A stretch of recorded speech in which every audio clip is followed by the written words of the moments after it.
एक व्यक्ती होता ज्याने आपल्या एकुलत्या एक मुलीचे लग्न जवळच्याच गावात केले आणि काही दिवसांनी तो या दुनियेतून निघून गेला. त्यानंतर त्याची विधवा पत्नी कशीबशी सावरली आणि आपले घर, शेत, सर्व संपत्ती विकून आपल्या मुलगा व जावयाकडे राहायला गेली. सुरुवातीला सर्व काही ठीक चालले होते, पण काही दिवसांनी या सासू जावयांमध्ये असे काही सुरू झाले की आज ते सोशल मीडियावर व्हायरल होत आहे. शेवटी या सासू जावयांमध्ये काय चालले होते? मित्रांनो, ही संपूर्ण घटना जाणून घेण्यासाठी व्हिडिओच्या शेवटपर्यंत आमच्यासोबत राहा. मित्रांनो, आजची ही सत्य घटना उत्तर प्रदेशच्या बागपत जिल्ह्यातील आहे. बागपतमध्येच बिलौना नावाचे पोलीस स्टेशन आहे आणि याच पोलीस स्टेशनच्या हद्दीत जीवना गलियान हे गाव आहे. या कथेची सुरुवात मात्र मुझफ्फरनगरच्या बाला बसेड गावापासून होते. याच गावात राहणारा चंदन कुमार, ज्याचे वय साधारण 40 वर्षे होते. त्याच्या पत्नीचे नाव सरोज होते, तिचे वय साधारण 35 वर्षे होते. त्यांना एकुलती एक मुलगी होती, जिचे नाव पायल होते. खूप मन्नतांनंतर त्यांना ही संतान झाली होती. म्हणूनच सरोज आणि चंदन आपल्या मुलीवर खूप लाड प्रेम करायचे. हळूहळू वेळ निघून गेला. मुलगी आता मोठी होऊ लागली. मुलीचे वय जेव्हा साधारण 17 वर्षे झाले, तेव्हा चंदन आपल्या मुलीसाठी वर शोधू लागला. कुठेतरी काही चूक झाली तर आपली इज्जत जाईल या विचाराने चंदन मुलीसाठी वर शोधू लागला. त्याला असा जावई हवा होता, कारण त्याने मुलीला खूप लाडात वाढवले होते. म्हणून तो अशा जावयाला शोधत होता की तो त्याच्या मुलीला समजून घेईल आणि त्यांनाही समजून घेईल. एकुलती एक मुलगी असल्याने घरातील सर्व संपत्ती त्याच्या जावयाचीच होणार होती. मग मित्रांनो, तो मुलीसाठी वर शोधत असताना बागपतच्या बिलौना पोलीस स्टेशन क्षेत्रातीलच एक गाव होते, जना गालियान. तिथे राहणाऱ्या सोनू सैनीबरोबर पायलचे लग्न ठरले आणि थाटामाटात पायलचे लग्न या सोनू सैनीशी झाले. लग्नानंतर पायल आपल्या पतीच्या घरी जना गालियान येथेच राहू लागली. सर्व काही ठीक चालले होते. वेळ हळूहळू निघून जात होता. इकडे पायलचे वडील चंदन यांचे अचानक आजारपणामुळे निधन झाले. मित्रांनो, चंदनच्या मृत्यूनंतर त्याची पत्नी सरोज एकटी पडली होती, कारण मुलीचे लग्न झाले होते आणि ती आपल्या पतीकडे गेली होती. आता या सरोजला फक्त तिचा पती चंदन हाच आधार होता, तोही आता या दुनियेतून निघून गेला. आता सरोज एकटी पडली. कशीबशी ती सावरली आणि पतीच्या पार्थिवावर योग्य तऱ्हेने अंत्यसंस्कार केले. इकडे चंदनच्या मृत्यूनंतर पायल आणि पायलचा पती सोनू सैनी हे दोघे सरोजबरोबरच राहू लागले. एक आठवडा ते एकत्र राहिले. त्यानंतर सोनू सैनी आपल्या पत्नी पायलला म्हणाला, आईला आपल्यासोबत आपल्या घरी येऊन राहायचे असेल तर त्यांना सांग की आपल्यासोबत येऊन राहावं. कारण इथे त्या एकट्या आता कशा टिकतील, आपले जीवन कसे जगतील. म्हणून जर त्या आपल्यासोबत राहिल्या तर त्यांचा मनसुबा लागेल आणि आपल्यासोबत चांगल्या प्रकारे राहतील. मग पायल आपल्या आईला वारंवार समजावून सांगू लागली, आई, तू आमच्यासोबत आमच्या घरी चल. तिथे राहा. आम्ही दोघे एवढ्या मोठ्या घरात राहतो आणि कोणीच नाही. तू राहिलीस तर आम्हालाही बरे वाटेल, कारण एकटीने तू इथे आपले जीवन जगू शकणार नाहीस. मुलगी आणि जावई यांच्या वारंवार सांगण्यावरून सरोज म्हणाली, ठीक आहे. मित्रांनो, सरोज जेव्हा तिच्या जावयाने वारंवार तिला समजावले तेव्हा ती तयार झाली, कारण तिचा जावई खूप चांगला होता. तो प्रत्येक प्रकारच्या गोष्टी समजून घ्यायचा आणि घराची जबाबदारीही घ्यायचा. म्हणून सरोज आता विचार करू लागली की आता मी मुलीकडेच राहायला जाईन. मग ती जिथे राहत होती ते घर, शेत, जमीन, सर्व काही 3 लाख रुपयांना विकून ती आपल्या मुलगी, जावयाकडे राहायला गेली. आता मित्रांनो, जसेच्या तसे सरोज आपल्या मुलगी, जावयाच्या घरी पोहोचते. तिचे चांगले स्वागत होते आणि ती ते 3 लाख रुपये आपल्या मुलगी, जावयाच्या हातात ठेवते. म्हणते, हे जमा करून ठेवा, नाहीतर हे खर्च होतील. इकडे जावई आपल्या सासूला समजावून सांगतो, तुम्ही तुमचे घर, शेत सर्व काही विकले आहे. म्हणून मी याच पैशांतून तुमच्यासाठी एक चांगली जमीन खरेदी करून देतो, जेणेकरून कधीतरी तुम्हाला वाटले तर ती विकू शकाल किंवा स्वतंत्र घर बांधू शकाल. सरोजलाही तिच्या जावयाचे हे बोलणे पटले. मित्रांनो, सोनू सैनीने आपल्या सासू सरोजकडून 3 लाख रुपये घेतले. पैसे घेतल्यानंतर त्याने बिजनौर येथे 1 लाख रुपयांना एक जमीन घेऊन आपल्या सासूच्या नावे केली. सासू खूप खुश झाली. ती मनोमन विचार करू लागली की माझा जावई किती समजूतदार आहे. तो गैरमार्गे पैसे खर्च करत नाही, तर मी दिलेले पैसे माझ्यासाठीच जमीन घेऊन माझ्या नावे केले. मित्रांनो, सर्व काही ठीक चालले होते. सोनू सैनी मजुरी करायचा. तो रोजंदारीवर काम करायचा आणि संध्याकाळी घरी यायचा. सोनू हे बघायचा की जेव्हा तो काम करून यायचा तेव्हा त्याची सासू त्याला लगेच पाणी द्यायची. जेवण लगेच काढून त्याच्यासोबत बसूनच जेवायला लावायची आणि त्याच्याजवळ बसून त्याची विचारपूस करायची. एवढेच नव्हे तर त्याची पत्नीपेक्षाही त्याची सासू त्याला जास्त समजून घ्यायची, त्याची काळजी घ्यायची, देखभाल करायची. पण मित्रांनो, सरोज आपल्या जावयाकडे काही वेगळ्याच नजरेने बघायची. ती त्याच्याकडे एकटक बघत राहायची. जणू काही तिची नजर काहीतरी सांगू इच्छित होती. जणू तिला त्याच्याशी काही बोलायचे होते, काही करायचे होते. इकडे सोनू जेव्हा आपल्या सासूच्या अशा नजरा बघायचा तेव्हा तोही विचार करायचा की कदाचित माझी सासू माझ्याकडून काहीतरी अपेक्षा करते आहे. कारण जेव्हा त्याची सासू त्याच्याकडे बघत राहायची, न्याहाळत राहायची तेव्हा तो नजर चुकवून तिथून निघून जायचा. पण मित्रांनो, मग एक दिवस तोच प्रसंग घडला. सोनू संध्याकाळी काम करून घरी आला. खूप उशीर झाला होता. त्याची पत्नी पायल आपल्या मुलांसोबत झोपली होती. आता तो घरी आला तेव्हा सासू जागी होती. ती आपल्या जावयाची वाट बघत होती की अजून आले नाहीत. जसेच्या तसे जावई आला, त्याला पाणी दिले आणि पाणी दिल्यानंतर म्हणाली, हात पाय धुवा, मी जेवण काढते. तिने जेवण काढून टेबलवर आणले. जावई आणि सासू दोघे तिथे बसले. आता सासू जवळ बसून जावयाला जेवू लागली. जेवू घालता घालता मित्रांनो, हे दोघे खूप रात्रीपर्यंत बोलत बसले. इकडच्या तिकडच्या गप्पा मारत बसले. गप्पा मारता मारता जावई थकला होता. तो घराच्या अंगणात जिथे खाट होती तिथे जाऊन झोपला. त्याच्याजवळच बसून बोलत असलेली सासू सरोजही त्याच्याच बिछाण्यावर जाऊन बसली. बसून तिने जावयाचे पाय हातात घेतले आणि इकडे तिकडे मालिश करू लागली. म्हणाली, तुम्ही काम करता, थकत असाल. तुमचे पाय दाबू दे. वारंवार पाय दाबताना दोघे बोलत राहिले आणि बोलता बोलता दोघांमध्ये संबंध निर्माण झाला. मित्रांनो, हळूहळू या दोघांमध्ये इतकी जवळीक झाली की दोघे एकमेकात गुंतून गेले आणि त्यांच्यात शारीरिक संबंध निर्माण झाला.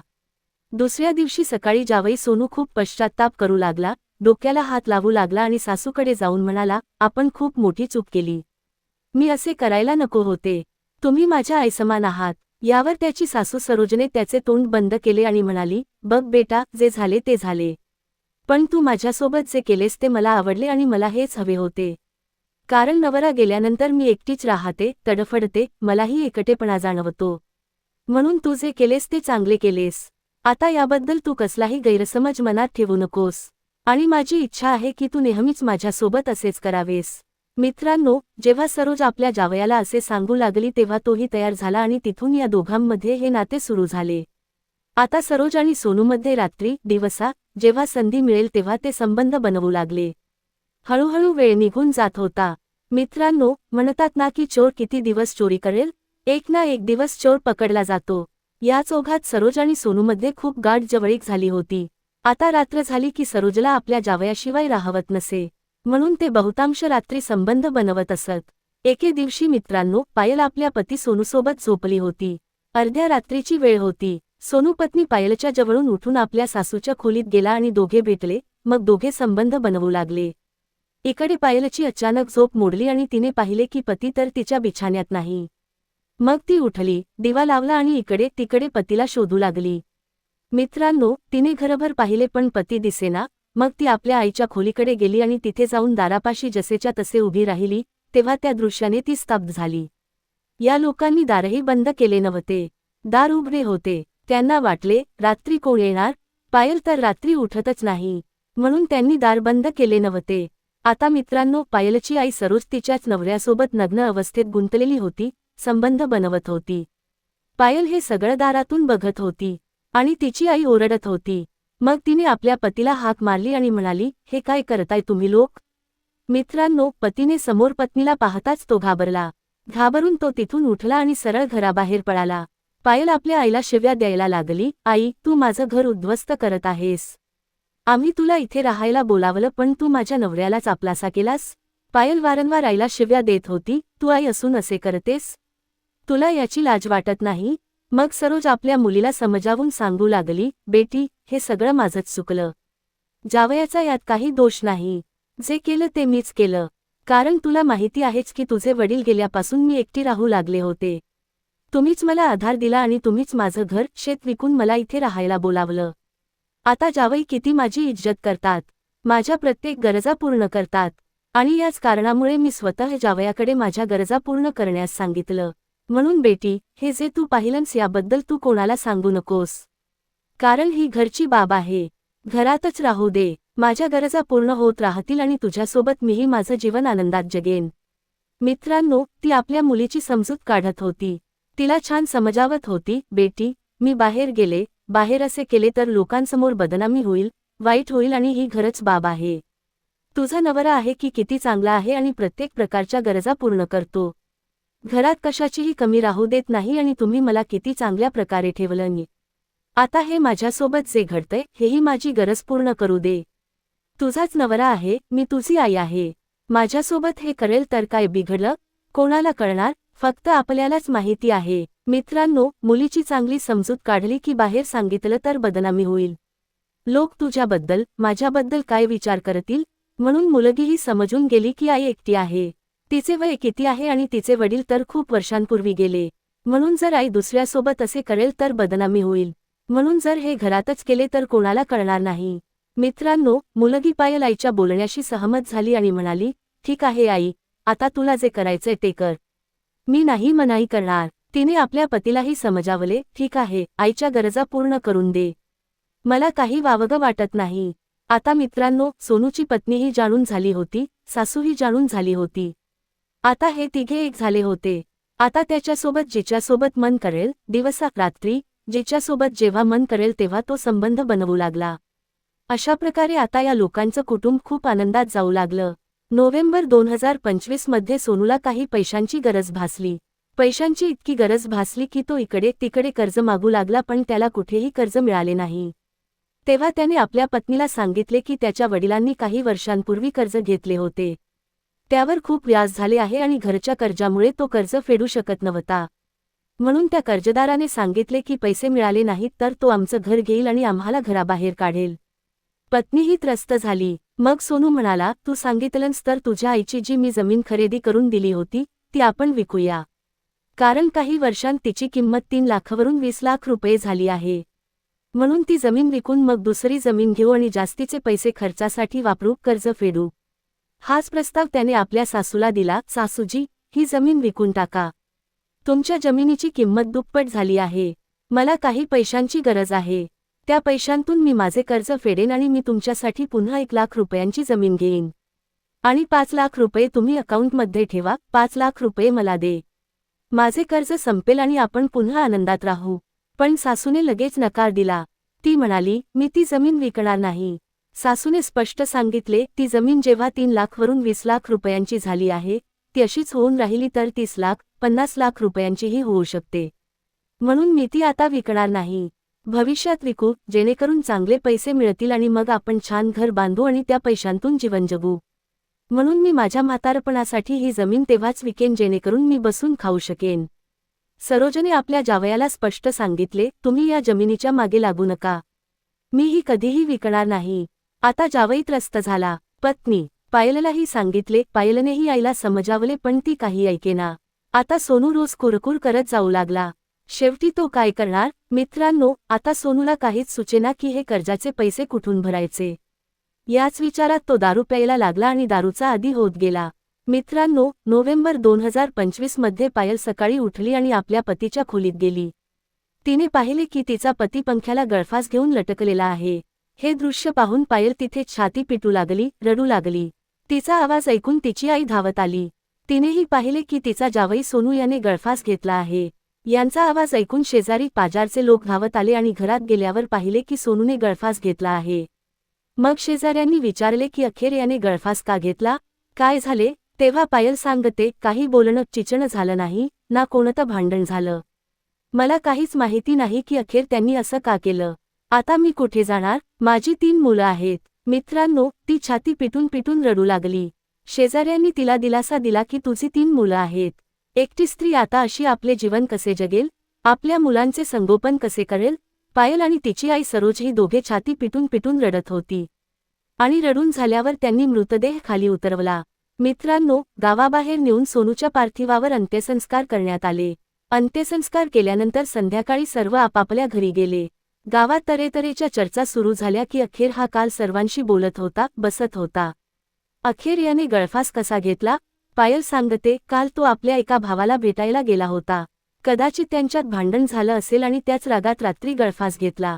जेव्हा ही बात गावात पसरली की तो आपल्या भावाला भेटायला गेला होता आणि त्यामुळेच गळफास घेतला, तेव्हा त्याचा भाऊ रवी याला समजले की माझी वहिनी माझ्यावर आरोप करत आहेत.